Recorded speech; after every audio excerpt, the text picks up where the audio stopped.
Hello, I want to show my cobblestone farm that I've been working on since last night. This is how many iterations there were.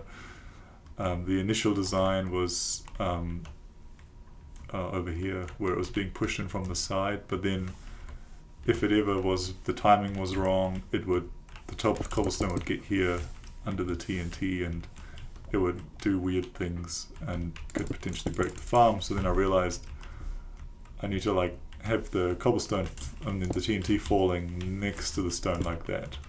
So then I did this, and then I realized I was being an idiot because this way the stone will get blown up and fall onto that. So I had to flip it. Then I was making these pushers react to the cobble being pushed across. But then what would happen is if this was full and couldn't move across anymore, this wouldn't detect any movement because it can't move, and then this wouldn't push down and it would just get stuck like that.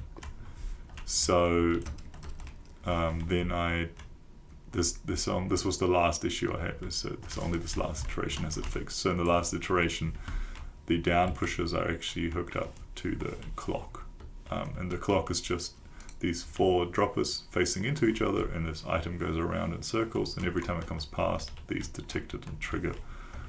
This one triggers all the cobble stuff, and this one here triggers the TNT, and I have all these delays perfectly timed for it to work. I'm sure there's a way to do it with less of these delays, but I haven't been able to. This is what I got working, and I'm just going to leave it as is. So the way that this works is that it generates cobblestone between this water and the lava, and this is a new feature lately that you can put waterlog leaves so that it makes it quite easy to store water like this without flowing everywhere, but the lava still has to be encased in glass. And this piston here pulls it down, this one pushes it across, and up here this one pulls it up and this one pushes it across. And it's triggered by these observers in this rail line.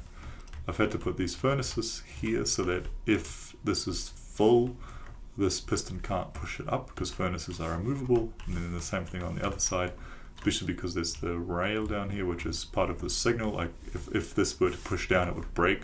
So I have these furnaces under here so that it can't push this whole column of blocks down. And the same thing in the middle. Signs are actually not pushable, so this stops this pushing across and moving, these redstone components, which would break the redstone, but then it will also move it into the path of the TNT and blow up the machine. And then the final component is that I need the TNT to blow up in the exact moment that the cobblestone is pushed down.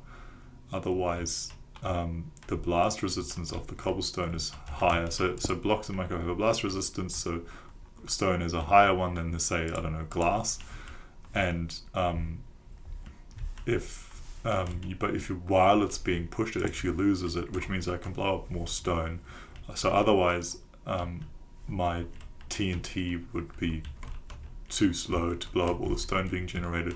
And since I'm feeding it TNT from a dispenser rather than from a TNT duplicator, which glitches TNT and just keeps generating without wasting it, I just feel like it's I don't know, it's more sportsmanlike or whatever to use a dispenser.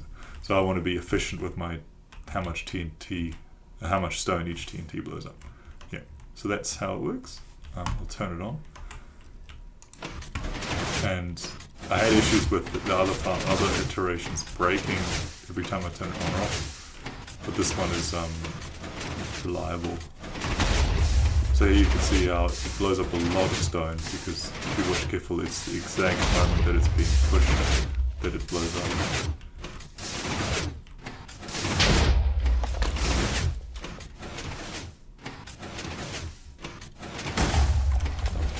Pick up all the stone, you see how much it generates.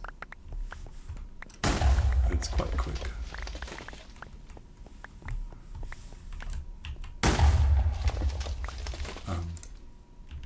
Yeah, so that's my farm.